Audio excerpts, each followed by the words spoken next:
everybody! I am in my car. I was not going to be able to make it in time, so I thought I better pull over and get this thing going. So, hello. How are you tonight? You doing good? I'm doing really good. And today I bring you warm welcomes from my vehicle. So I wanted to be sure that you knew that I cared enough about you that I wouldn't forget you, first of all. And second of all, God has a really good purpose and a really good meaning for what we're doing for His Word and to help spread the Word in the Bible. So I decided that I was going to talk to you about a story that is called The Teeny Weenie True King. So when we think about a king, we think of somebody usually kind of like strong and mighty, and maybe somebody who's kind of very wise, speaks with authority, speaks with leadership and strength. But this story is called The Teeny Weeny True King. So what do you think about that? Teeny Weeny True King. Cheryl Hines, is that you? Anita, hey, Anita, I'm so glad you're on. Thank you for being on tonight. I'm bringing you tidings from my vehicle this evening. I didn't want to be late. I thought that was you, Cheryl. Hi, Cheryl. So, excuse me, the Teeny Weeny True King is what our story is about tonight. So it comes from 1 Samuel 16, and it says, Samuel anoints David. What do you think about that? My little granddaughter will do this. She'll go. So if she gets to watch this, I'm doing it back at you, girl. Okay, are you ready? Here we go. Thank you, Cheryl. That is so sweet. Thank you so much. Okay, so God's people had a new land. A new land. Now they wanted a king. So I gave you a brief overview of what I thought a king might be. What do you think a king might be? What are some of the characteristics of a king? Do you think it might be somebody that says, hear me, hear ye, hear you, do as I say? Or do you think it would be somebody that might kind of say, hey, you know what? I want to do what's best for the land. I want to do what's best for my people. And you know, we've had both kinds of kings. We've had both types of leaderships of those kinds of kings. So this one is a teeny weeny tiny true king. So God's people really wanted a king, but God is your king, Samuel told them. He is the one who looks after you best. We want a real king, they said. One we can see. God knew that a king might not be kind to his people or look after him as well as he would, but God's people didn't care. They wanted a king, and they wanted him now. So God gave them a king. He was called Saul, and he seemed like a good king at first, but he became proud, and he stopped listening to God. He didn't obey God or love God with his whole heart. So do we ever have times where we get in a situation where we think, oh, thank you, God, you got me the job I wanted, you got me the house I wanted, you got me the car I wanted, you got me the toys I wanted, you got me on that baseball team, that soccer team, that polo team, that swim team, whatever it might be. And then we're like, phew, God took care of that. I don't have to pray anymore. I don't have to listen anymore. Sometimes that happens. Sometimes we think, okay, God took care of me. Phew, God, I don't have to pray about that anymore. That is so not true. First of all, we should be saying, thank you, Lord, for putting my best interests in front of me. And thank you for letting me be a part of your wonderful, wonderful plan. But we also need to keep praying. Now, these people wanted a king. And we just talked about Saul. He seemed like a good king, but he got a little bit, as we call it when I grew up, too big for his britches, right? So He just decided that he thought he knew best, and he just kind of decided he didn't want to love God with his whole heart anymore. He knew what well, see, Saul can't help me with my plan, God said. I need a king who loves me and will teach my people to love me. I need a true king. God had just the one in mind.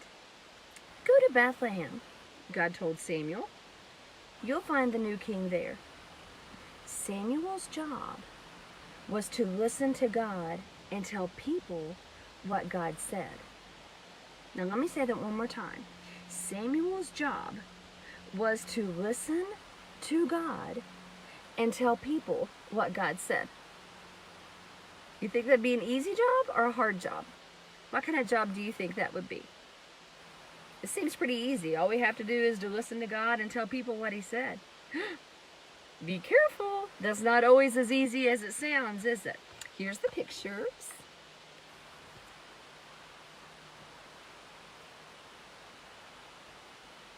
Hey, Matt and Megan. Got my family on. So Samuel went to the little town of Bethlehem. God told Samuel to go to Jesse's house. God was going to choose one of Jesse's sons to be the new king. Jesse had 7 strong sons. How many strong sons did he have? How many did we say? Do you remember? I just told you. Jesse had how many strong sons? 7. 7 strong sons. Whew, that'd be a lot of cooking, wouldn't it? Now in those days, if you were going to be the king, you didn't have to be the richest or the cleverest, although that was always nice. You had to look like a king. And remember, we talked about what would a king look like. That's how we started out the thing. So, which meant, let's see what they describe, what a king would look like. How did they describe it? Which meant you had to be the tallest and the strongest, so you could carry the longest swords and biggest armor and defeat everyone. Did I lose you guys? Nope. I think we're still there. Okay. And it didn't hurt to be handsome either. Samuel asked Jesse to bring him each son in turn. So Jesse brought the oldest, tallest, strongest son. This must be the new king, Samuel thought. He looks like a king, but God didn't choose him. You're thinking about what he looks like on the outside, God told Samuel, but I am looking at his heart, what he's like on the inside. So Jesse showed Samuel his next, oldest, tallest, strongest son, but God didn't choose him either. In fact, God didn't choose any of the 7 sons. Now, can you believe this? He didn't choose any of the 7 sons. Samuel said, "Is that all?" Jesse laughed. "Oh, well, there's the youngest one, but he's just the weakling of the family. He's only teeny." "Bring him," said Samuel. "Hey, Brenda." Jesse's youngest son came running up, and God spoke quietly to Samuel. "This is the one." His name was, what do you think his name was? Do you know? David. His name was David. "He has a heart like mine," God said. "It is full of love. He will help me with my secret rescue plan. And one of his children's children will be the king. One of his children's children will be the king. And that king will rule the world forever." Samuel anointed David's head with oil, which was a special way to show that you are God's chosen king. "You will be the new king one day," Samuel told him. And sure enough, when he grew up, David became king. God chose David to be the king because God was getting his people ready for an even greater king who was coming. Once again, God would say, go to Bethlehem. You'll find the new king there. And there, one starry night in Bethlehem, in the town of David, 3 wise men would find him. Do you know who that special king is? So here's David running. Can you see? There he is. And here he is being anointed. But do you remember who that special king is in Bethlehem? Hey, Paula. Thanks for joining. Hey, boys. I bet you're on there with your mom. So we talked tonight about, and I'm in my vehicle because I didn't want to be late and miss you guys. So we talked about the teeny weeny true king. And we talked about what a king might look like, big and strong and tall and smart and handsome. But we didn't talk about what God wanted a king to look like from the inside. And that's what he chose for his king in this story. And he chose David to be the king.